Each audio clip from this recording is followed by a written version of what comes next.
Hello everyone, I'm Mermaid Liv, and this is Tail Talk in the Treehouse. Welcome to my house, baby, take control now.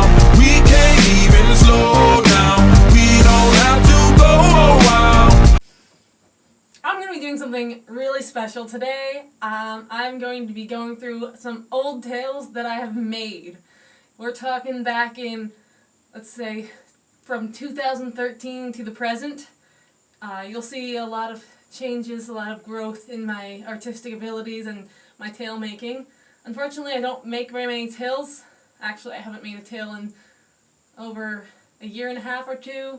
Sad. So I've got this pile of tails that I don't do anything with. I figured, hey, I can make a video about those. Maybe I can see if anyone's interested in purchasing them. Maybe you can repurpose them, use them as a base for a silicone tail. Use it as a costume, modify them, whatever. I don't know. They'd be pretty cheap. I'll go through each one, talk about everything wrong with them. So if anyone wanted to buy them, you should know everything that's wrong with them. I'm going to lay it all out. Alright, let's begin with the first tail I've ever made. Leopard print or cheetah print or whatever. I don't know my big cats well enough to remember which kind it is. Okay. So, I'm a tall person, so all of these are pretty long. Here it is. It's got a decent shape to it. This would probably work well with a fin fawn or one of those kinds of monofins where it's like neoprene with a plastic insert and the little foot pockets. Yeah, so this was the first tail I ever made. It went through a lot of experimentation, alterations. Unfortunately, you can't really, there's no way to put a monofin in unless you were to put it in from the top and stretch it, or if you were to cut the bottom. But yeah, so this is it. It's been sitting in my grandparents' bench container thing with a bunch of old stuff, so it kind of smells like an old person's house. No offense to any old people. You know what I mean. So it is hemmed at the top. It doesn't have a waistband or anything, but it stretches. Honestly, this tail's not in bad condition. The only thing wrong with it is like the bottom is a little bit, well, the bottom on the one side, I don't know if you can even see that, but there's some like holes in there. So, and oh man, this tail's a dinosaur. Straight up, this tail is so old. It's still in decent condition because I haven't worn it that many times since I quickly started upgrading my tails and making them even better. And then this one, a purple tail.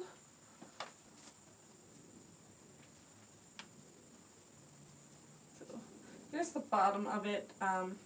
I sewed on this purpley, I don't know, it's chiffon. And I sewed these lines to make it look like, you know how a fin has lines, and that came off pretty much after one swim. So this one's not in great shape. It has a zipper at the bottom, seems to be broken. So yeah, broken zipper. But the bottom is open, so you could easily put in a monofin and fix that. Put Velcro or something. Oh yeah, there's a little hole here. And then I used this material to make like fins, and I learned the hard way that it wasn't waterproof material. It just shriveled up, curled right up after the first use. Yeah, so this tail kind of was a flop. No pun intended. But oh, the back has these little like spiky fins. I like those. Spiky, spiky.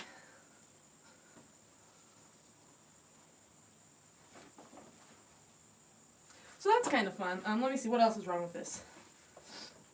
It's got a couple stains on it. It's also hemmed at the top, no waistband. So yeah, that's that tail.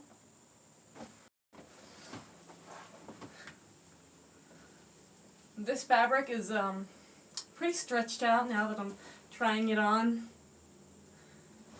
Here's the butt spikies. Shake your booty. Shake your booty. And there's my goldfish tail. So shiny. This one's actually pretty nice. This is really good material. It feels pretty thick. It's got these pretty fins. It does have a lot of like scuffs, like where my heels were,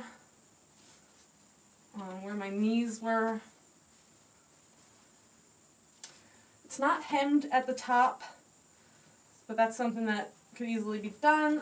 The bottom is kind of a mess, so I used like, chiffon stuff, and I don't really know what happened. It looks a little ridiculous at the bottom. It's not all sewed together. Oh, there's also these like little spiky thingies. I don't know what to call those.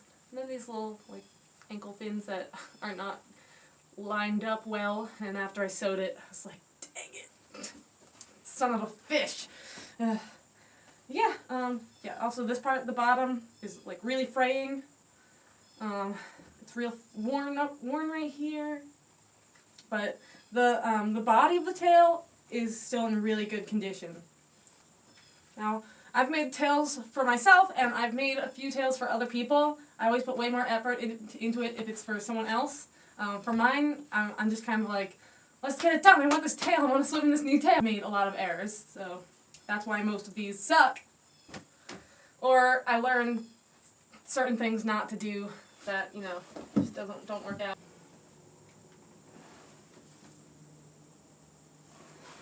Okay, this one was a great tail, beautiful when I first made it, bright, shiny fabric, but now it's kind of in tatters. There's a big hole in the side, I mean right where the seam is, so that would be an easy fix if you have a sewing machine. And then here's the shape of the fluke. I think that would fit pretty well with a lot of monofins. I used a finesse monofin, but I actually cut the finesse, the bottom of it, to be more mermaid shape. It has Velcro. Velcro still sticks. Yeah, so it's not open at the bottom, but it can be opened to put your monofin in. That would probably work with fin fun. I think my aqua mermaid fin would fit in there too. Yeah, so this tail has these pretty fins. I don't remember if I hemmed these or not on the sides, but if I did, that came off and got destroyed. But this is really pretty, like iridescent fabric. Got that on the side, and then on the front, it's got little fins, and they're kind of fraying. So, and then I sewed a waistband into it, but after so much wear and tear, whoops. I don't know, I think the stitching came undone, and so now it's like this. But I would probably leave that because it'd be easy to sew back on, and having a waistband is really good for a tail. Yeah, so overall, this one's pretty beat up. It's got a big scuff here, a bunch of holes. This tail was well used. So it's a bit of a fixer-upper.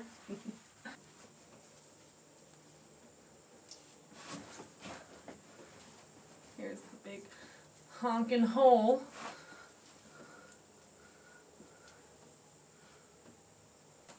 Any of these tails, you could use them. You could sew sequins onto them, make them look pretty.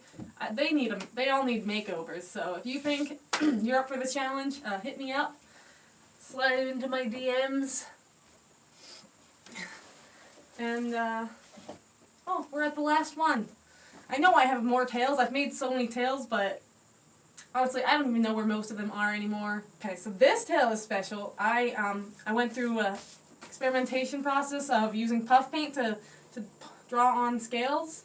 This one I was doing the cool design, and only problem is I got lazy. Didn't do the back. Also, look at this nice dorsal fin. Dang girl, nice dorsal fin. And some, once again, they were not lined up. These hip fins, that was my bad. This one has a waistband, but I don't know, it's losing its stretch. So if you wanted to finish doing the puff paint scales, you could do that. It's hemmed at the bottom, it's an open bottom. Here's the whole, oh no, it's all ripped over here. This fabric is pretty, it's got little gems on it, but I sewed it on inside out on the back, so the gems are facing in. Again, my bad. I need to stop rushing things. It's hemmed at the bottom here, so that's one good thing. And let's see. I don't know why I stopped with like 3 inches at the top, but I did. So I don't have a monofin in it right. And that concludes this episode of Tail Talk in the Treehouse. Bye bye. And this is Tail Time in the Tree. Tail Towels in the Top Tree. And this is Trail Talk in the Tea.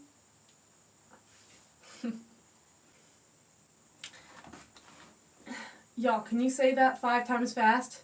Tree Talk in the. Tail Talk in the Treehouse. Tail Talk in the Treehouse. Tail Talk in the Treehouse. Dang it! I came so close.